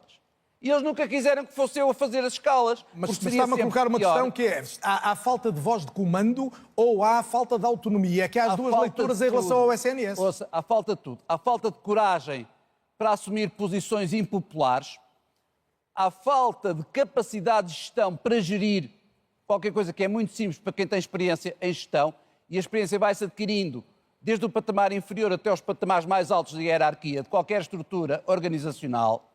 Portanto, tem que haver, acima de tudo, decência e, muito mais importante do que isso, competência. Muito bem, está claro o seu ponto. Paulo Estevão, a palavra descentralização aparece em 13 páginas do seu programa, é muito repetida, e surge também uma ideia de regionalização responsável e faseada. Que modelo é, que divisão do território é que defende? Muito obrigado, Carlos, pela questão. Vou já responder, mas como eu lhe disse, eu sou um homem de causas, e uma das causas principais minha e do meu partido é contribuir para que exista uma democracia melhor em Portugal. Porque a democracia é a base de tudo. Para que todos os partidos possam apresentar as suas propostas sobre a saúde, sobre a educação, sobre a imigração, para que todos possam ter voz e que a Constituição possa ser cumprida. Iguais oportunidades para todos. E não é cumprida. Portanto, o que lhe quero dizer é o seguinte. Há quem diga, não, mas isso criaria muita instabilidade no sistema. Muitos partidos, iria balcanizar o Parlamento. Mas veja bem, quem é que causa a instabilidade? Foram os pequenos partidos, as outras forças de representação, ou é a admissão do Primeiro-Ministro António Costa por causa de um sistema, por causa de uma questão com o sistema judicial, ou é agora estas eleições provocadas também por um envolvimento com questões éticas e morais e que tinham a ver com uma empresa do Primeiro-Ministro. Ou seja, é falso, é mentira que os pequenos partidos possam causar instabilidade no sistema. O que nós temos a certeza absoluta... Não, a proposta concreta é que existe a democracia em Portugal outra vez, iguais oportunidades, que os diversos partidos possam fazer isto, porque digo-lhe uma coisa, é impossível que aconteça, não é? Ouça, a minha área de responsabilidade no Governo dos Açores é exatamente a comunicação social. E lá todos os jornais dão exatamente a mesma cobertura e a RTP Açores tem exatamente a mesma cobertura para todos os partidos que estão representados e não estão representados no Parlamento. Existe um déficit democrático em Portugal continental que é assustador e que é uma vergonha. E eu tenho vergonha que o meu país esteja a evoluir nesse sentido. Agora, para lhe dar resposta sabe, em relação à questão... Poderia ter muito a dizer sobre isso, mas não é um debate Diga. Eu teria muito a dizer sobre isso e tentar explicar parte, mas não é. Não há é explicação. Só sabe uma coisa. Está aqui na Constituição, claro, é para cumprir e não está a ser cumprido. Muito bem. E o que lhe quero dizer... Está a ter a oportunidade e já o feriu várias vezes. Agora só tem 30 segundos para me falar de regionalização. Eu tive até o momento, o meu partido teve 37 segundos, enquanto os outros partidos tiveram 30 debates. Mas eu já vou partir para outro tema. Há pouco não me deixou concluir e já lhe vou dizer. Em relação à regionalização, o mesmo género de injustiça. Porque, veja bem, que investimentos é que estão a acontecer no Distrito de Beja, ou no Distrito de Évora, ou em Trás-os-Montes? São zonas do país completamente abandonadas. Um país que tem uma pequena dimensão, em que o conjunto de investimentos mais significativos são realizados no litoral do país e em que um conjunto grande de potencialidades que o nosso país tem está abandonado porque há um conjunto de territórios abandonados. E porque as decisões... E eu tenho experiência, então, como governante dos Açores, tenho que lembrar, já vim aqui reunir-me com vários ministros de vez em quando, porque, deixe-me só dizer, sabe porquê? Quando legislam, esquecem-se sempre que existem os Açores e a Madeira. Vai falar menos das próximas vezes, território está com grande vantagem de tempo. nacional é mais do que isso. Eu não quero estar sempre a falar do tempo, mas eu tenho que tentar manter aqui algum equilíbrio. Regionalização É a vez agora do José Cardoso, fica a seguir, então. do PLS, fala também em descentralização no seu programa e quer mais mérito na administração pública. A máquina do Estado é demasiado grande ou tem que ser, sobretudo, mais eficiente? Vários temas. Nós fizemos um programa eleitoral que é uma visão estratégica, tem 5 áreas e 12 mudanças paradigmáticas que acreditamos que, se fossem feitas em simultâneo, mudariam o rumo do país. Uma delas é a descentralização. Efetivamente, Portugal investe 15% da sua despesa pública a nível local e regional, quando os países mais desenvolvidos da Europa têm 30%, 40%, 50% e chega mesmo aos 60% da despesa pública anual investida localmente. Não é possível resolver o problema da coesão nacional, encontrar outras mais-valias económicas noutras zonas do país, se não for feita a descentralização. Mas a descentralização com as verbas a acompanhar as responsabilidades que descentralizamos. Ninguém melhor que os cidadãos de um concelho ou de um conjunto intermunicipal saberão o que necessitam e que tipo de desenvolvimento económico é que têm disponível ou que acreditam ser o ideal para a sua região. A nível do Estado, a reforma do Estado passaria pela capacitação das pessoas, numa perspectiva muito mais de digital, no sentido das pessoas se adaptarem aos novos momentos, portanto, os funcionários públicos. É preciso recordar que a idade média dos funcionários públicos é muito alta, ou seja, nos próximos 10, 15 anos a grande maioria chegará à reforma. É uma oportunidade única dos mais velhos passarem o seu know-how para uma nova função pública, mais nova, com mais valências digitais e aproveitar todos para fazer essa revolução tranquila. Mas para isso eles têm de coincidir em algum momento na própria administração pública, não? Tem que haver uma reforma, uma estratégia, lá está, falava há pouco de estratégia, tem que haver uma estratégia que vai levar dentro de 10, 15 anos à reforma de muitos deles, não é necessário retirar ninguém, porque isso vai acontecer naturalmente. E essas pessoas vão se reformar e não estou a ver como é que vamos guardar esse know-how e como é que vamos capacitar aqueles que vão substituindo para uma realidade muito mais digital. A questão tem sido muito, por exemplo, tem sido muito repetida a ideia de por cada 2 pessoas que saiam entrar uma só. Se as pessoas não coincidirem, como é que passa esse know-how? E durante algum tempo pode haver gente a mais ou não? Repare, isso 2 por 1 é uma medida sem estratégia. Portanto, nós temos que olhar para o que queremos fazer a seguir. Se temos um instituto, tem 600 pessoas e tem um determinado objetivo e funciona de uma determinada pessoa. Como é que vamos idealizar esse novo instituto? Com quantas pessoas? Com que valências, capacitação e o que é que queremos dele? E como é que vamos prestar esse serviço ao público? Se definimos que são 350 pessoas com uma determinada capacitação, vai-se fazendo a transição de um modelo para o outro, respeitando quem sai e formando e capacitado quem entra numa nova realidade. Muito bem. Joana Amaral Dias. Saúde e habitação são dois dos problemas. O ADN tem propostas concretas. Eu gostava que as pudesse explicar. Crédito de habitação com juros bonificados para casais portugueses até aos 35 anos e que constituam família. Eu gostava de perceber quem é que fica de fora disto. Por exemplo, se pais ou mais solteiros se ficam de fora. E depois o fim do aborto pago pelo Estado, o fim da interrupção voluntária da gravidez no SNS. Carlos Daniel, permita-me que comece por dizer que o MPT referiu aqui um ponto que é muito importante, que é a segurança energética e a nossa soberania energética em Portugal. Eu acho que os portugueses, no dia 28 de abril, perceberam, na passada segunda-feira, perceberam muito bem o que é que isso significa. Portugal ficou em ameaça e foram só umas horas. Morreu uma senhora. Na verdade, a maternidade Alfredo da Costa tinha energia para mais uma hora, mas a diferença entre o ADN e outros partidos é que o ADN não fala, o ADN faz. Nós fomos à Rede Elétrica Nacional, que foi entregue a chineses e a espanhóis, e fomos solicitar uma reunião. Falam de crimes, de criminosos, meliantes e de ocupas, mas o ADN foi quem foi Hermesinde expulsar ocupas indevidamente que estavam numa casa ameaçando uma senhora. Carlos Daniel, permita-me Não queria só concluir. perceber, em relação à energia, a questão de Espanha, tiveram resposta? Ainda não tivemos resposta, mas vamos ter. E nós vamos lutar sempre pela soberania de Portugal. Nós defendemos o dinheiro físico, que também ficou mostrado por A mais B na sua importância, mas não estamos só a falar. Vamos às lojas, às repartições da EDP, a todo lado, de facto, demonstrar que a situação é ilegal. Nós defendemos o ambiente, mas não ficamos só também no blá-blá. Nós interpusemos uma providência cautelar em relação ao abate de mais de 40 mil carvalhos portugueses que estão a ser e risco de serem abatidos na EGA, em Condeixa, como aliás vem sendo uma luta minha, seja em Morgavel, em Sines, etc. Quanto às outras questões, deixe-me dizer... Deixe-me insistir na questão da saúde. O fim da interrupção voluntária da gravidez no SNS não prejudica particularmente as mulheres com menos recursos? Eu gostava de explicar, mas ouça só a minha pergunta. Gostava de explicar melhor a questão da saúde, mas quer afunilar na IVG, eu respondo. Olha, Carlos Daniel, eu engravidei pela primeira vez, eu sou mãe de 3 filhos. Faço parte da minoria de portuguesas que têm 3 filhos ou mais, somos 6%. Engravidei pela primeira vez aos 21 anos. Fui mãe no 3º ano da faculdade, aos 22, quando toda a gente me dizia: se tiveres esse filho, não vais fazer nunca mais nada da vida. Vais ser mãe e nunca mais vais conseguir ter uma carreira, um trabalho, nunca mais... Posso terminar? Pode, mas o tempo voa. É isso. Pois, não, mas está-me a fazer uma pergunta, Pronto. eu tenho que responder. A pergunta é portanto, quer que a IGV deixe de ser paga no SNS? Quando a IVG foi alargado o âmbito da IVG, não existia uma série de instrumentos que hoje existem, que estão à disposição de todas as mulheres, desde os testes de ovulação, à pílula do dia seguinte, etc. Quando nós temos um número crescente de mulheres no Serviço Nacional de Saúde que fazem abortos a pedido, sem qualquer justificação, ou seja, não há nenhuma razão clínica nem médica, nós temos que nos interrogar o que é que estamos a fazer. Mas há uma percentagem também crescente de mulheres estrangeiras que estão a fazer isto no SNS. Esse é outro ponto importante para nós. Porque, Carlos Daniel, na perspectiva do ADN, não pode haver nem mais um cêntimo para estrangeiros enquanto existir um português com fome.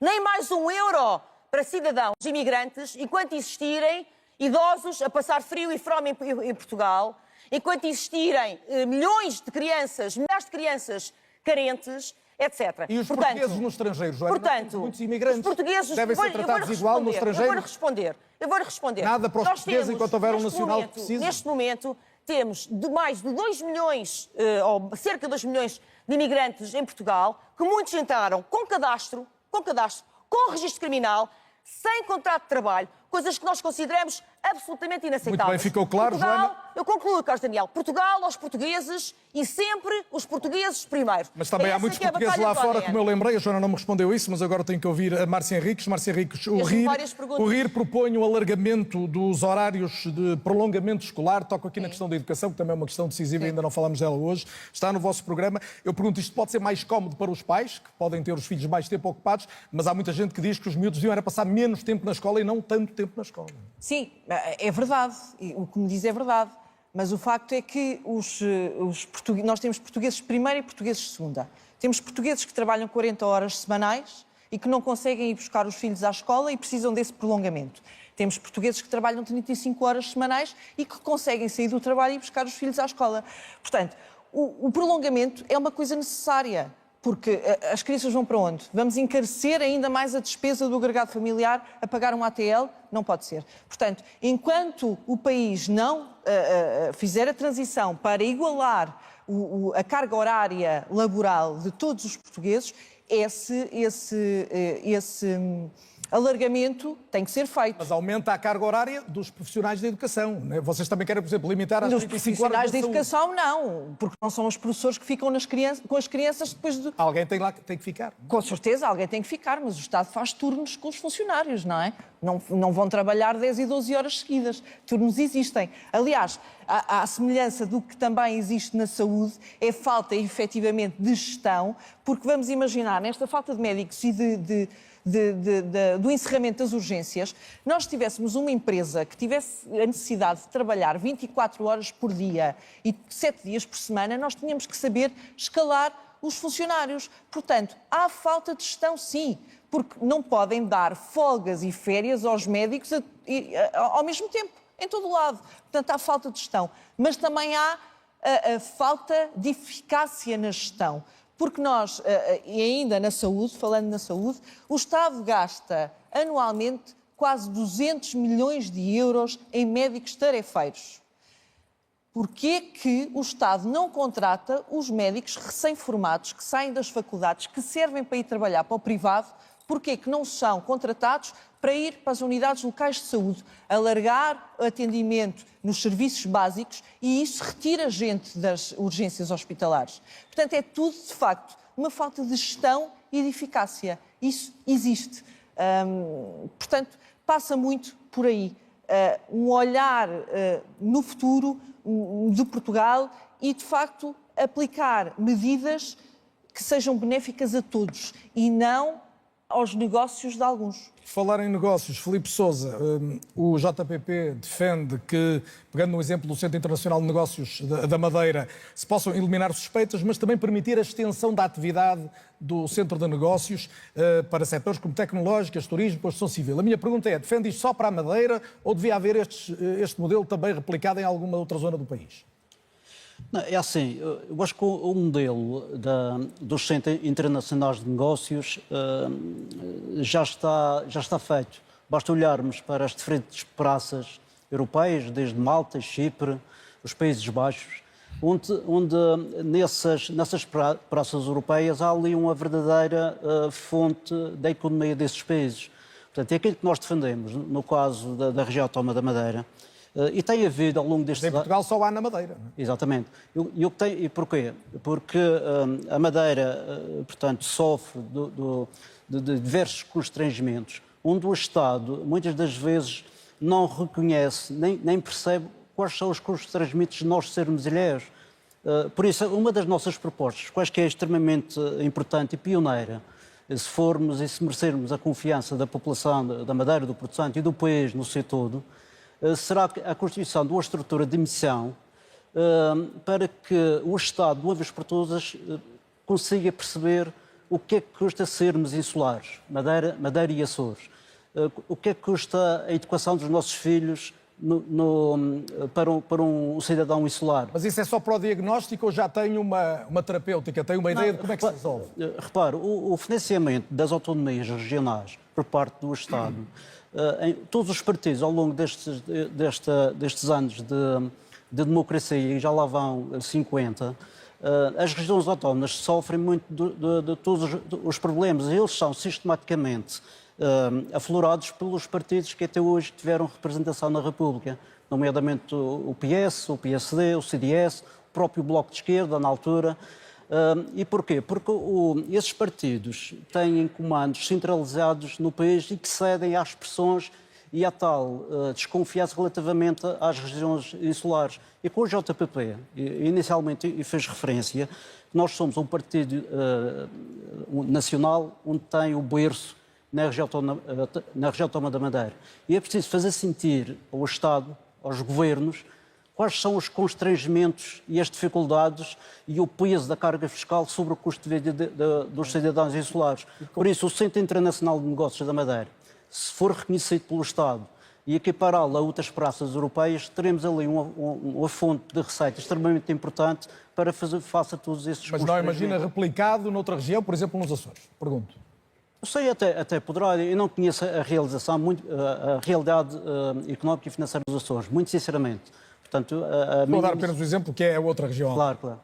A minha missão neste debate, e toda a gente sabe, que eu encabeço a lista pelo Juntos pelo Povo, pelo Círculo da Madeira. Muito Portanto, bem. é pelos madeirenses e portugueses que eu aqui estou e levarei esta mensagem. E ficou claro também nesta sua última resposta. Júlio Argel Ferreira, já se falou aqui muito de imigrantes. A nova direita defende cotas de imigração baseadas nas qualificações dos imigrantes que chegam, imagino, nas necessidades do mercado e na proximidade cultural e histórica. Com estas premissas, que países é que teriam as cotas mais elevadas? Quem é que nós devemos acolher ou não acolher? Antes de mais, deixe-me só fazer uma pequena correção. Disse que eu era o cabeça de lista, mas neste momento a cabeça de lista para o nosso partido é a Ossanda Liber, a nossa presidente. E é importante dizer isto porque os portugueses contam com a vitalidade dela, com o dinamismo dela, para realmente nos defender na Assembleia da República. Portanto, só uma pequena correção que eu acho importante fazer. Em relação à pergunta, eu percebo a pergunta e vou respondê-la, porque acho que é falta de respeito não responder às perguntas que nos são colocadas, mas eu gostava antes de falar de um problema que eu acho que é muito mais importante, que é a questão da habitação. E nós realmente temos medidas concretas que vão conseguir auxiliar e responder a esta questão. Para mim isto é uma emergência nacional e para o nosso partido e, portanto, é das nossas bandeiras e eu realmente gostava de utilizar o meu tempo para falar disto e depois também responder a esta pergunta se houver esse tempo.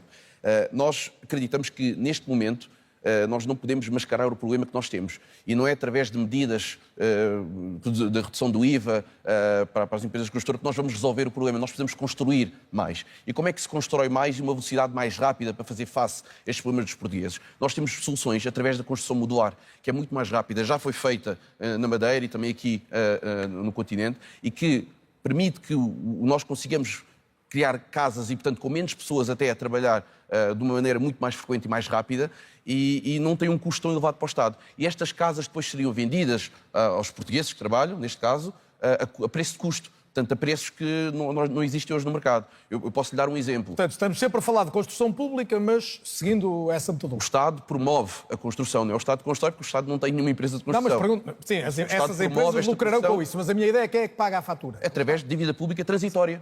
Portanto, não é uma questão que é uma dívida que vai ficar para o Estado. Não, as pessoas é que vão pagar as suas casas, mas a preços mais acessíveis. Nós estamos a falar que, neste momento, o metro quadrado custaria à volta de 2 mil euros por uma construção destas. Portanto, um T2 com 80 metros quadrados, estaríamos a falar uma média de 160 mil euros por uma casa, por um T2, que são preços que não se fazem no mercado. E estas casas seriam vendidas aos portugueses, à classe média, às pessoas que precisam. E, portanto, é necessário que estas medidas sejam feitas. E temos mais medidas. A questão também dos bairros sociais, que hoje em dia é um problema, e o custo de manutenção dos bairros sociais são milhões e milhões de euros que o Estado gasta mensalmente para manter estas casas. E temos pessoas que estão ali naquelas casas há 50 anos, a pagar renda há 50 anos, e que a casa não é a sua propriedade. Portanto, nós defendemos que estas casas devem ser vendidas às pessoas e devem ser colocadas em mercado para realmente possibilitar habitação às pessoas que necessitam e àquelas pessoas que já estão lá a viver e que pagam pelas suas habitações. Isto são medidas que nós lutamos por elas, nós auscultámos as pessoas, tentámos perceber se realmente isto seria algo que as pessoas gostariam e recebemos uma resposta positiva. E agora, Júlio, estava com algum atraso, já recuperou. Num minuto consegue dizer-me quais são os imigrantes que nós devemos privilegiar, segundo aquelas premissas que eu citei? Nós, realmente, a questão da migração é uma questão premente e que nós temos que resolver. Porque a verdade é que eu não estou aqui a culpar os imigrantes, eu estou a culpar os governos e os governantes que permitiram esta política de portas abertas sem termos as condições para receber a quantidade de imigrantes que nós estamos a receber hoje em dia. E a verdade é que, neste momento, o imigrante que chega a Portugal, neste exato momento, que não tenha nenhum apoio ou que não tenha família cá, como é que ele se vai gerir? Onde é que ele vai encontrar uma casa? Onde é que ele vai encontrar um trabalho? Como é que ele vai conseguir arranjar documentos? Portanto, a questão da imigração e a questão de nós, neste momento, criarmos cotas específicas para cada área que nós realmente precisamos, nós vamos construir um novo aeroporto, vamos construir... Mas quando falam em proximidade cultural e histórica, isto é o quê? É prioridade aos imigrantes que chegam dos países Nós defendemos isso plenamente. É a imigração que resultava. Portanto, nós temos uma ligação com a lusofonia, que é uma ligação já de muitos anos e que é uma ligação que, obviamente, nós acreditamos que funcionava. Portanto, nós não tínhamos os problemas que temos hoje em dia enquanto tínhamos. Portanto, obviamente que nós queríamos dar prioridade a esta lusofonia porque é muito mais fácil e muito mais simples. São pessoas que falam a nossa língua e, portanto, aí defendemos e não tenho problema nenhum com isso. Portanto, Mas realmente nós, neste momento, nós precisamos de cuidar das pessoas que cá estão. E as famílias, neste momento, estão a ser esmagadas. E nós precisamos de dar soluções, não só com a questão da habitação. E digo-lhe só mais uma coisa. Deixe-me colocar só esta nota, é que as pessoas chegam, não é por decisão portuguesa, são pessoas que vêm para trabalhar, sabem que há emprego, vêm para Portugal e vêm de vários países. Fazemos cotas diferentes para uns e para outros. Deixa-me explicar-lhe. A questão das cotas... Tem que ser rápido, Júlio. Eu sei que coloquei mais uma pergunta. Então, se for rápido, eu prefiro falar desta questão da habitação, porque a questão da habitação faz com que as famílias... Mas agora era as cotas dos imigrantes. Não, eu respondo, e não tenho problema nenhum em responder. Eu acho que nós demos que... A questão cultural é muito importante, muito importante. E nós, quando damos primazia à lusofonia, e, portanto, aos países de língua portanto, cotas mais elevadas para esses é do que muito para mais outros. fácil a integração em território nacional. Deixa-me só... Está esclarecido, já ultrapassou o tempo. Eu peço desculpa, vai ter ainda mais uma oportunidade de falar. Peço a todos essa compreensão, não é só assim, João Pinto. O PCDP-MRPP defende um sistema de saúde totalmente público, com o fim da atividade privada, um ensino gratuito e universal a todos os níveis, com extinção da atividade privada e da liberdade de iniciativa educativa, avançando a educação proletária e revolucionária. Portanto, o país tem que fazer todo o que o PCDP-MRPP acha que está certo, é isso? Bom, em primeiro lugar, queria referir um aspecto que é importante, que é estas eleições e todas as eleições nestas circunstâncias são ganhas por quem? Quantos milhões é que são necessários para eleger deputados? Há orçamentos que foram apresentados, o PS apresenta 2 milhões e pouco. Portanto, ter votos é ter meios financeiros para os conseguir. Portanto, e porquê é que é necessário tanto dinheiro para conseguir votos? Porque é preciso enganar. É preciso que a farsa se consuma. Portanto, aquilo que é dito e é apresentado como sendo soluções não é para ser realizado na prática, é para esconder aquilo que se quer realizar. O que é que se quer realizar? Olha, Por exemplo, na saúde e na educação, que foram os 2 pontos em que eu... Sim, pegou nesses, mas há um muito mais importante, que é a guerra. Eles querem realizar a guerra sem falar nela. As decisões já estão tomadas, os soldados já vão ser enviados para a fronteira oriental da União Europeia e consequências é que isso vai ter para a população portuguesa. A gente sabe quais são as consequências. Já se fala em orçamentos de guerra, não é? De guerra não, aumento do orçamento de defesa, não é propriamente de guerra. Mas o objetivo é exatamente esse. Quando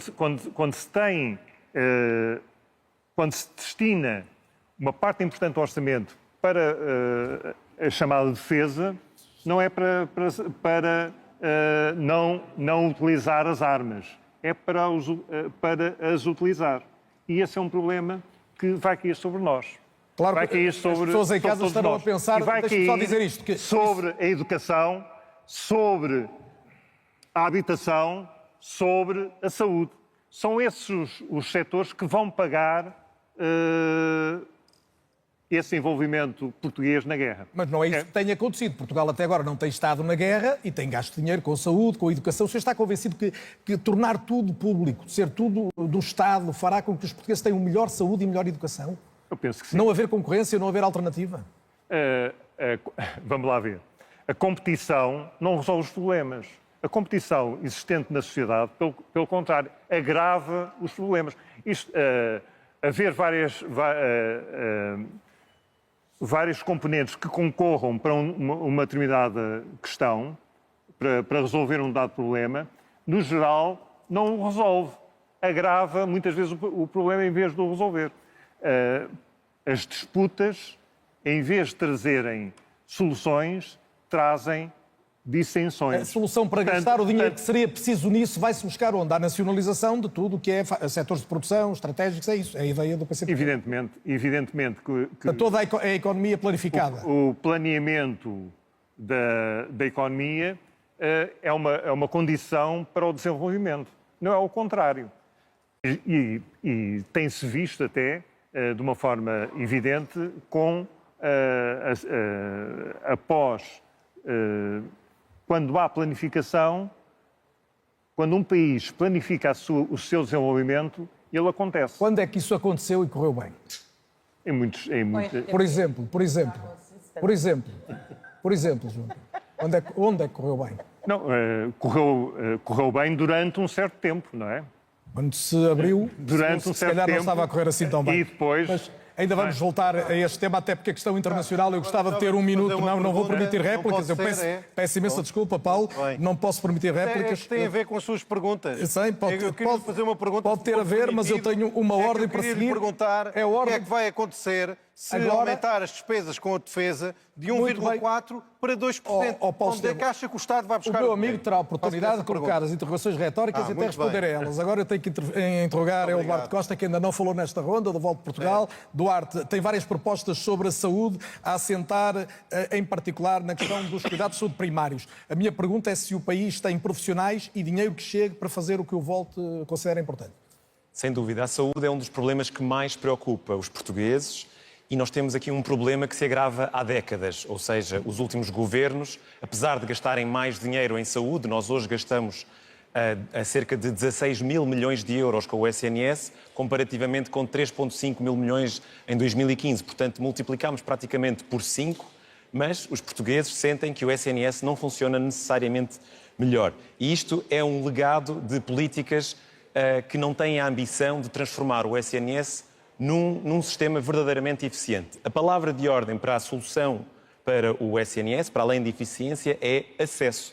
Neste momento, as pessoas não têm a garantia de ter acesso a uma consulta com o médico de família, com uma consulta de especialidade, às urgências e até mesmo quando ligam para o 112. E isto é verdadeiramente grave.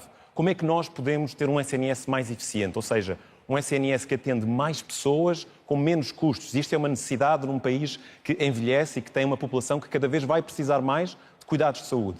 A primeira aposta tem que ser valorizar os profissionais de saúde. São os profissionais de saúde, os médicos, os enfermeiros e os técnicos de saúde que garantem este acesso. Houve acordos recentes e tem havido... Mas é uma valorização que, na nossa perspectiva, não é só uma questão remuneratória. Nós temos que ter carreiras que permitem uma progressão não só pelos anos de serviço, mas pelo mérito e que valoriza esse esforço dos profissionais de saúde. Nós precisamos, por exemplo, de ter a possibilidade de ter formação continuada financiada pelo SNS. Isto é muito importante nas carreiras da saúde e precisamos ter um ambiente de trabalho e condições de trabalho mais dignas para que os profissionais de saúde queiram continuar no SNS, eu até diria retornar ao SNS, sobretudo os portugueses que trabalham na área da saúde e que foram para fora do país. A política do realismo, que é esta política que o Volte quer trazer entre o PS e o PSD, é uma política que traz propostas concretas que é possível cumprir. Duarte, precisamente, a saúde é um ponto de clivagem. Temos o PS claramente a colocar o foco no SNS e a AD, ainda que diga que a SNS é a trave mestra, a reclamar muito mais participação do privado e do social. Onde é que se coloca o Volte? O Volte acredita que esta eficiência, esta boa gestão do SNS deve focar-se, por exemplo, em termos mais profissionais de saúde no SNS que já lá estão, mas que podem fazer funções que fazem falta. E há uma proposta concreta que eu lhe quero trazer aqui. No SNS existem milhares de médicos chamados tarefeiros não especializados. Ou seja, são médicos que terminaram a formação em medicina e não conseguiram a nota para ingressar na especialidade. Trabalham no SNS como tarefeiros, que é uma enorme ineficiência, porque estes médicos custam muito mais ao SNS. O que é que nós propomos? Um programa como o programa que já existe nas universidades para mais de 23 anos, em que estes médicos possam ingressar em carreiras onde há carência no SNS, que são justamente a medicina geral e familiar, a medicina interna, portanto, os centros de saúde e as urgências, e a saúde pública. Estes médicos teriam a sua carreira valorizada, obviamente sem demérito dos médicos que têm a sua especialidade já garantida, mas com isso conseguir mais atendimentos e uma redução dos tempos de espera para ter consultas.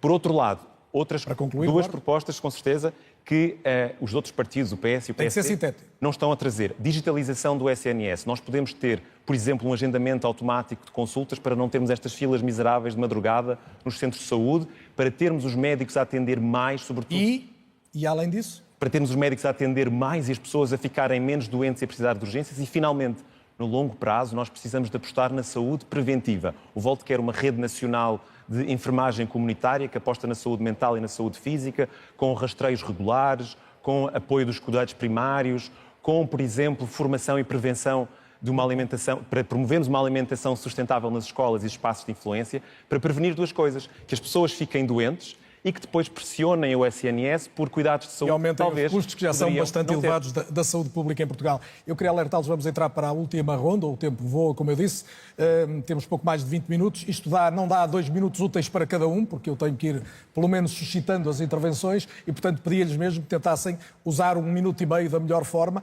Eu não quero condicioná-los, mas tinha, obviamente, algumas questões. Vou tentar ser genérico no lançamento dessas questões para que possam aprofundar o que julgarem melhor. Paulo Estevão, em relação a si, noto 2 preocupações com a independência da Justiça, quer até um órgão externo independente para supervisionar o Ministério Público, e um foco claro no corte de impostos, um grande corte de impostos. É um bom momento para cortar impostos quando o cenário internacional é tão incerto?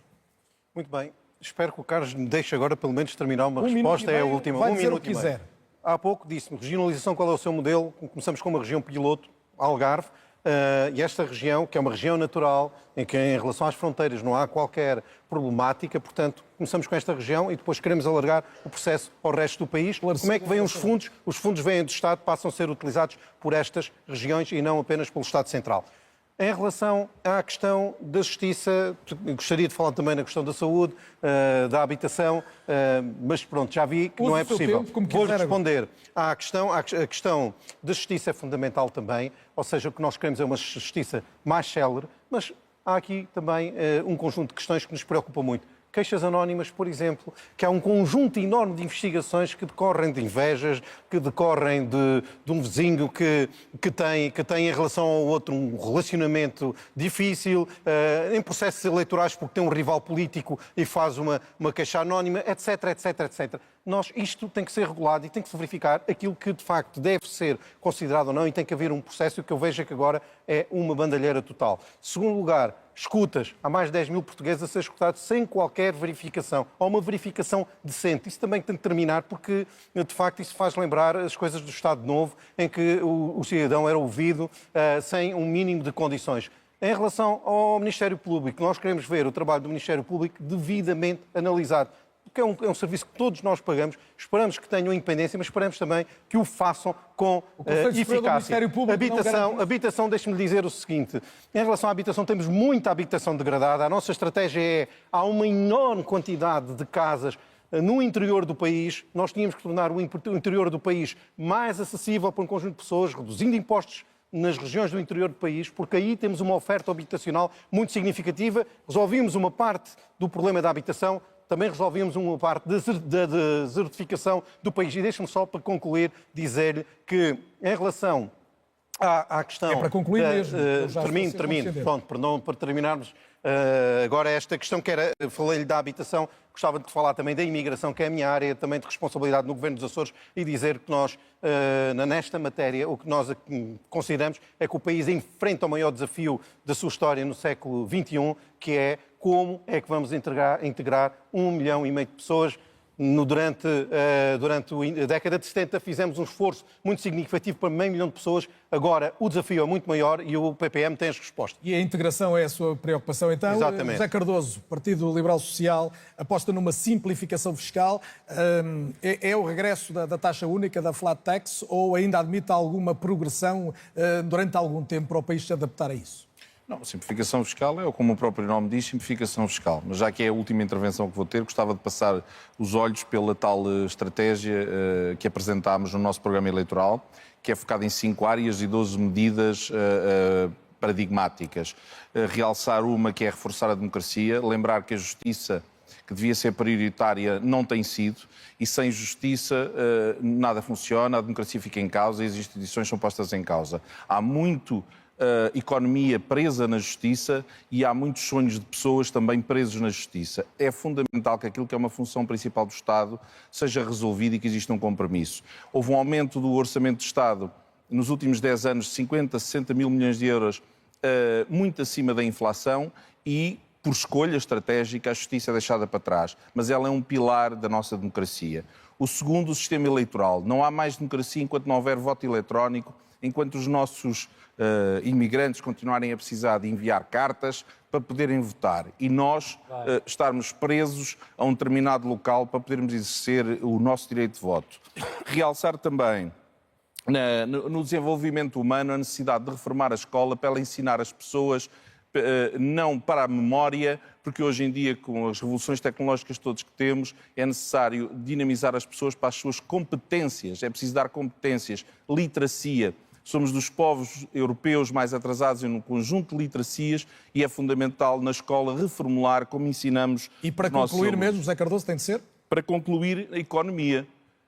Será a altura de desenvolver uma estratégia com maior valor acrescentado e não de salários baixos. Como é que isso se resolve? Trazendo a inovação, a ciência e o mar, que devia ser estratégico neste país, para o centro da discussão e não apenas o turismo, que esse mix conjunto conseguisse fazer uma economia de maior valor acrescentado para permitir maiores salários às pessoas. Muito obrigado. Joana Amaral Dias, o ADN também propõe um grande corte de impostos, IRS, IRC, IVA, IUC, IMT. Da receita que sobra dá para quê? Olha, Carlos Daniel, eu vou-lhe voltar a recordar que nós temos um saco azul de todos os portugueses que nos estão a ver lá em casa. Eu denuncio aqui o crime que é cometido todos os anos, sem que nenhum partido que está representado na Assembleia da República levante qualquer matéria sobre isto. Estou a falar de 13 mil milhões.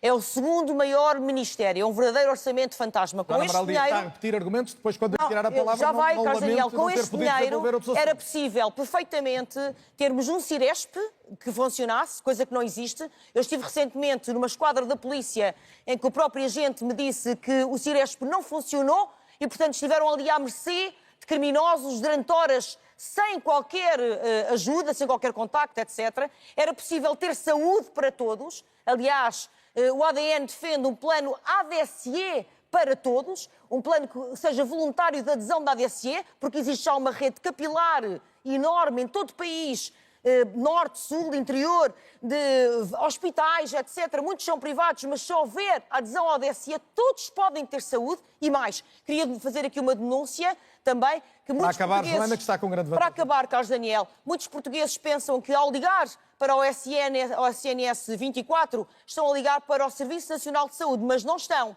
Estão a ligar para um call center da Mel.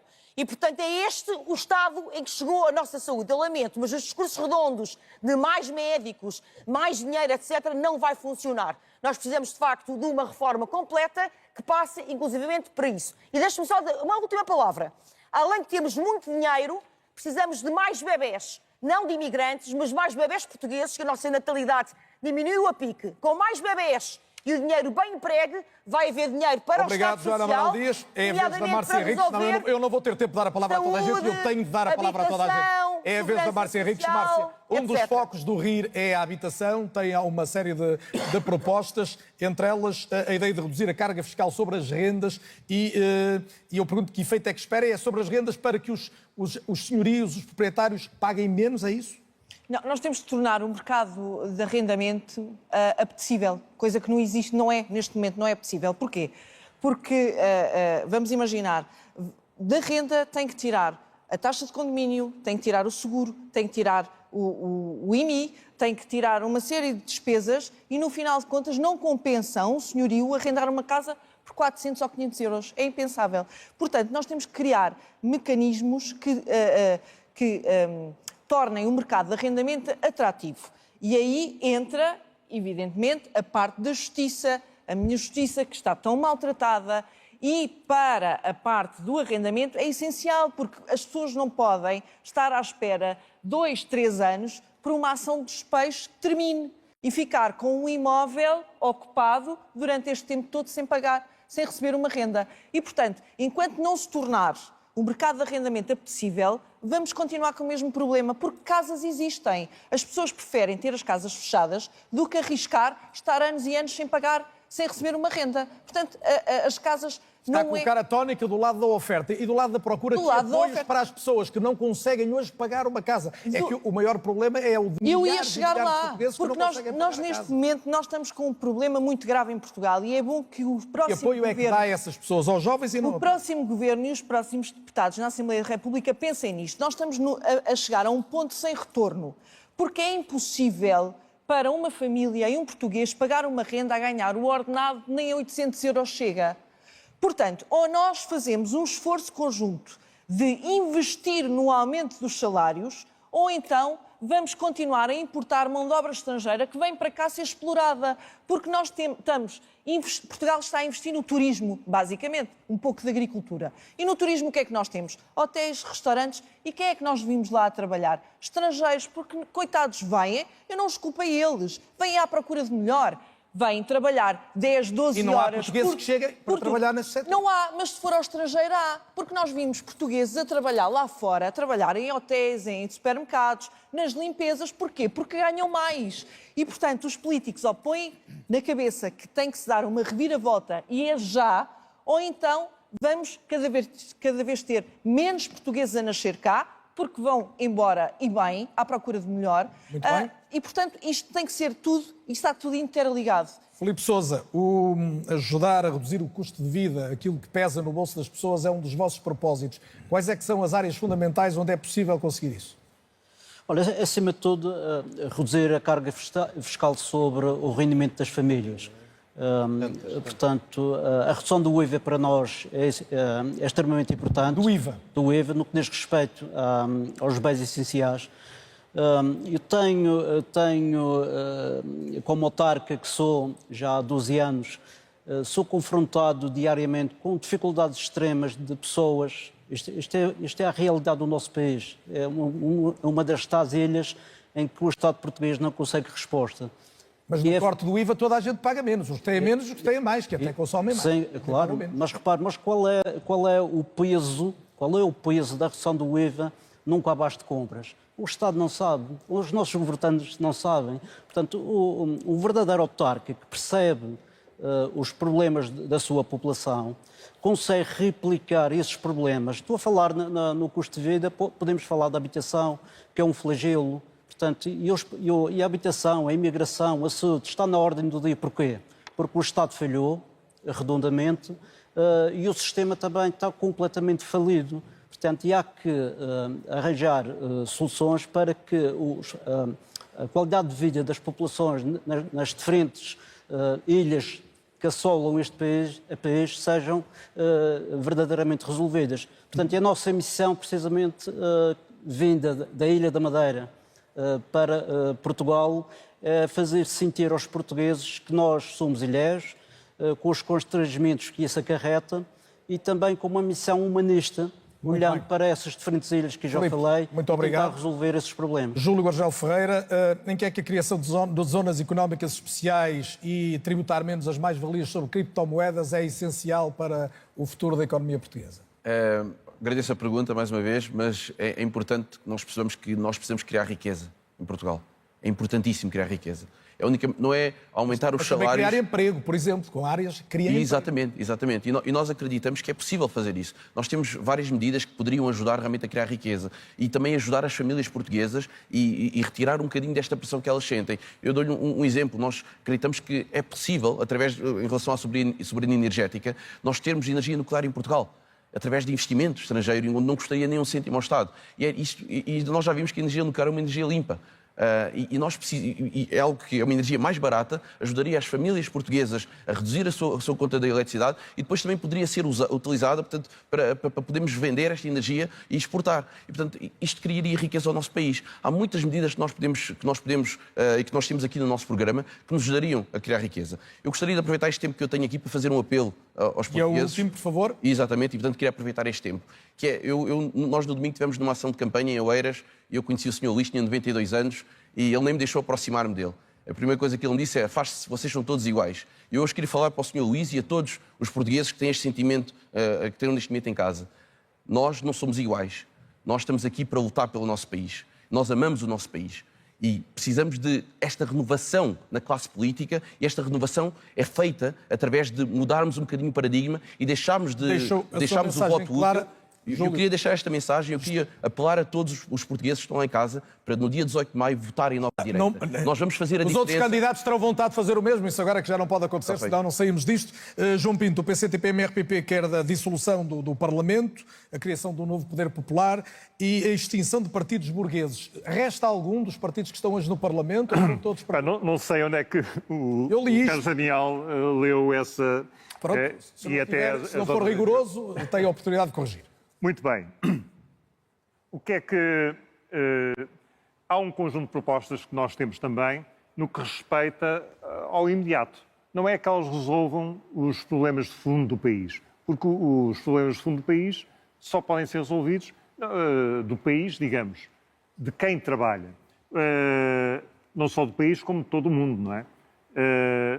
Não está nestas pequenas reformas que possam vir a ser introduzidas na sociedade. No entanto, cria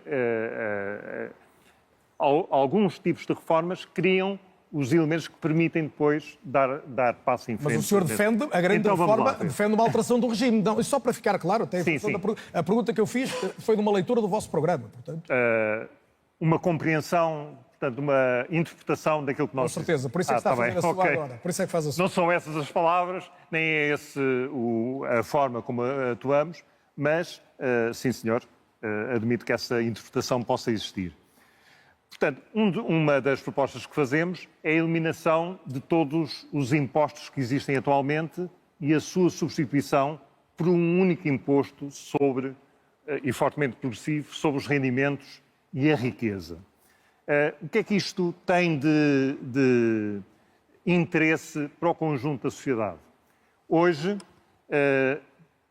tem que haver especialistas em fiscais para fugir aos impostos. É o que todas as grandes empresas fazem. Fogem aos impostos. Porquê? Porque existe um sistema intrincado fiscal que permite que só quem não pode fugir é que não foge. Não é? Portanto, e quem é que não pode fugir? É para quem trabalha. Quando fala de sobre os rendimentos, não é diretamente sobre o salário. Portanto, a única maneira de resolver o assunto é acabar com toda essa míria de impostos e existir só um. É claro que é fortemente progressivo. O que é que isto significa? Significa que a receita fiscal seria idêntica, mas a sua distribuição seria proporcional exatamente ao rendimento. Os trabalhadores ainda seriam tributados se ganhassem a partir de determinado nível ou não? Evidentemente, não é? Mas não é só essa questão, como depois precisávamos ter umas finanças tão grandes, se calhar não precisávamos. Muito bem, está claro o seu ponto. Eu é que não tenho mesmo mais tempo, escolheu o seu tema e, portanto, desenvolveu. Duarte Costa, tenho ouvido aqui muitas interpretações de um país que deve procurar outros caminhos. O vosso é um caminho claramente progressista em uma série de propostas que faz em relação contra a violência doméstica, obstétrica também, o reconhecimento de famílias não monogâmicas, a autodeterminação de género. Isto parece-lhe que é uma mensagem que capta eleitorado em Portugal ou afugente?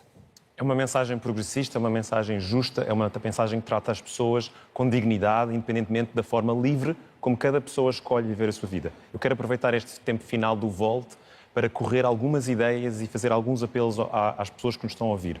O Volt é um partido que, no seu pilar, é profundamente pró-Europa. Os portugueses que querem reforçar a União Europeia como um bloco geopolítico que funciona e que é capaz de resolver os grandes desafios que nós todos enfrentamos na Europa e que não os vamos conseguir resolver de forma solitária, cada país por si, ou nesta negociação de primeiros-ministros, é importante votar no Volt no dia 18 para reforçar e trazer um partido que traz os temas europeus na discussão dos temas nacionais como solução. Quero falar também um pouco da habitação. Esta é uma das grandes prioridades para o Volt. Nós não podemos estar nesta conversa de 50 mil ou 60 mil casas que o PS e o PSD nos arrastam. Nós precisamos de, em paralelo com construir casas, já aliviar esta pressão da crise da habitação. O Volt quer mobilizar cerca de 34 mil casas que neste momento estão construídas e estão paradas, ou na posse dos bancos, ou na posse do Estado, edifícios que devem ser reconvertidos, e nós queremos renegociar com estas entidades, sobretudo com os bancos, para disponibilizar estas casas. Nós queremos que quando se constrói uma casa, quando se constrói um novo projeto imobiliário, por exemplo, eu hoje visitei o que está a ser construído na Avenida 5 de Outubro, com o projeto dos antigos terrenos da Feira Popular, é preciso que estes projetos contemplem 60% de habitação para a habitação pública acessível e é possível que o Governo, por exemplo, crie uma via verde de licenciamento para estes projetos que trazem mais oferta acessível às cidades, para que não tenhamos que comprometer os nossos espaços verdes e que todos ganham mais casas e os promotores imobiliários conseguem ter o seu investimento de volta mais rapidamente. Muito bem. Eu quero terminar por dizer que trazer um partido novo entre o PS e o PSD, com esta nova geração de políticos, com uma visão europeia, significa reforçar o centro, sem deixar a política resvalar para os extremos e pôr o próximo governo repetida. Muito obrigado, Duarte. Rui para as Fonseca próximas Castro. gerações. O Obrigado. senhor já falou de recusar os subsídios ao ócio, fala também da promoção de uma cultura de trabalho, defende o abolir do direito à greve para salvaguardar, em primeira instância, os direitos das populações. O que é que valem para si os direitos dos trabalhadores? Valem muito. O trabalho deve ser retribuído, deve ser remunerado e dignamente. E quando o trabalho é de qualidade e quando existe uma boa relação entre empregador e funcionário e empregado, as coisas correm bem. Os sindicatos têm sido bastiões comunistas que servem para dividir, para que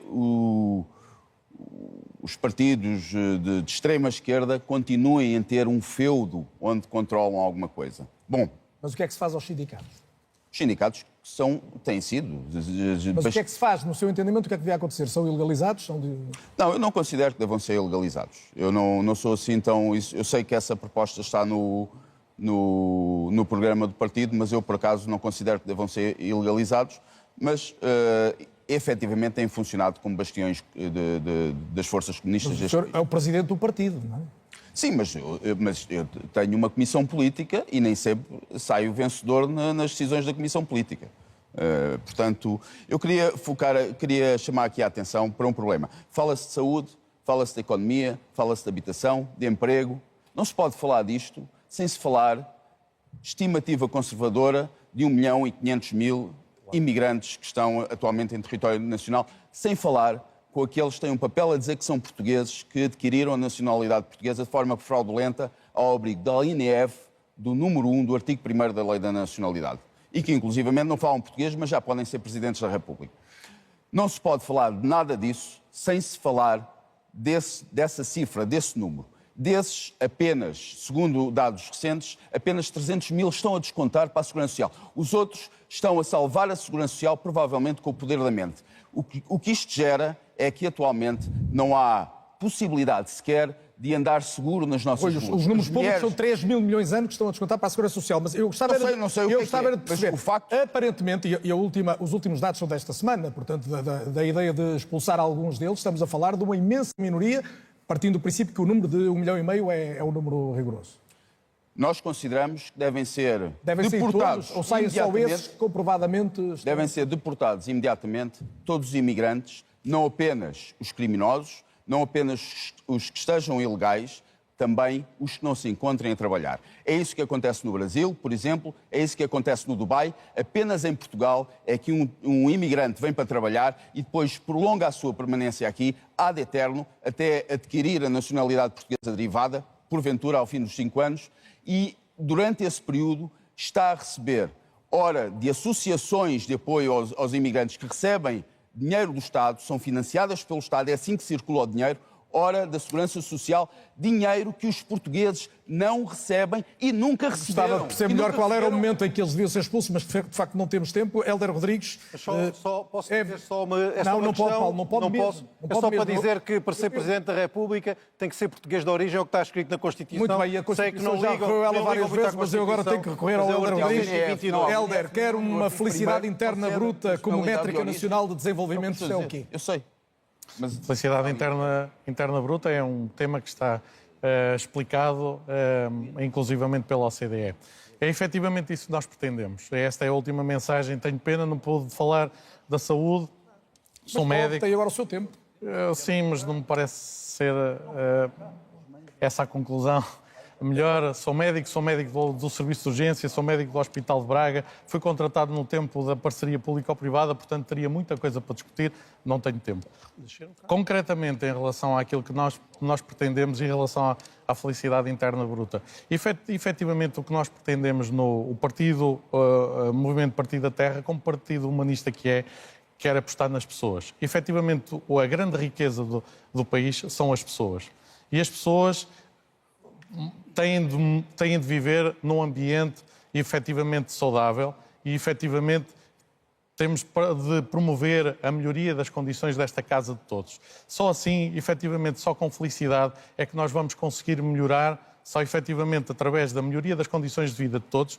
Isto é transversal, políticas de saúde, políticas de habitação, é aqui e vamos efetivamente melhorar as condições de vida das populações e atrair novamente para Portugal e inverter o ritmo de êxodo dos portugueses que temos tido desde o tempo da Troika. Esse é o nosso objetivo. É com esse âmbito que pretendemos influenciar as políticas da AD e que pretendemos, efetivamente, no final da legislatura, Portugal seja um país que efetivamente promova e que efetivamente seja o melhor para a melhoria... Muito obrigado, Helder Rodrigues. Tem o minuto final para Raquel Coelho e para o Joaquim Rocha Afonso. Raquel, a sua ideia final, eu queria lançá-la a falar da habitação, mas me pergunto se o problema está nos proprietários que não querem arrendar ou no Estado que não facilita o arrendamento.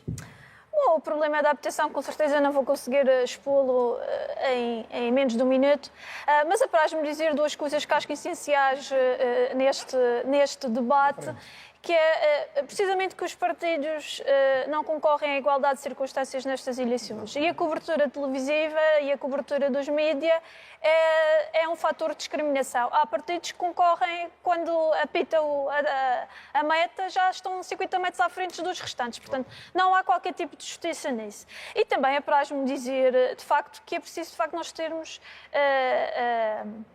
propostas que visem este discurso anti-imigração, porque o discurso que eu tenho ouvido é que a imigração é um problema. E eu acho que a imigração pode ser uma solução, é uma solução para muitos problemas do nosso país, nomeadamente na restauração, nomeadamente no turismo, nomeadamente na construção civil. Muito bem, e ficou claro esse seu Nós temos agora um hospital novo que está a ser construído na Madeira e que está a ser construído por mão de obra imigrante. Portanto, está dado esse exemplo, Raquel Coelho. Joaquim Rocha Afonso, o que é que lhe apraz dizer? Estamos no fim.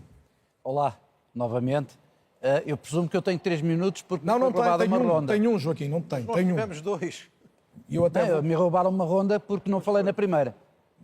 Falou em todas, Joaquim. Não. Pode não estar recordado, mas falou. Olha, Carlos, não desperdice o seu tempo assim, agora. embora tenha tido os outros 1 minuto e meio, quero deixar 20 segundos do meu tempo para o colega do lado falar da sua experiência como médico.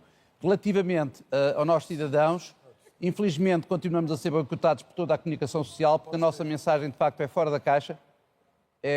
Não tem nada a ver com partidos tradicionais, nem com esquerdas, nem com direitas. Somos muito fortes a nível autárquico. Nós e o JPP elegemos uma Câmara em 2017, ninguém soube em Portugal. No entanto, quando o Bloco de Esquerda elegeu uma Câmara em Salvaterra de Magos, toda a gente embandeirou em arco e infelizmente a senhora nem acabou o mandato porque teve de se demitir por iniciativa à figura.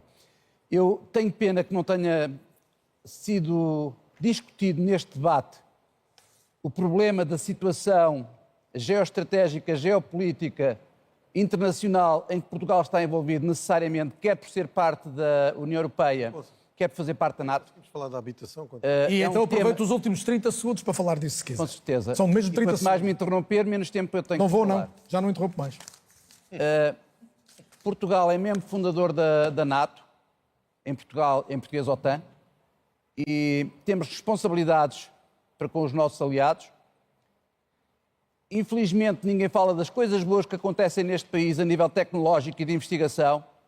Julgo que foi hoje que a TechEver foi considerada mais um unicórnio português.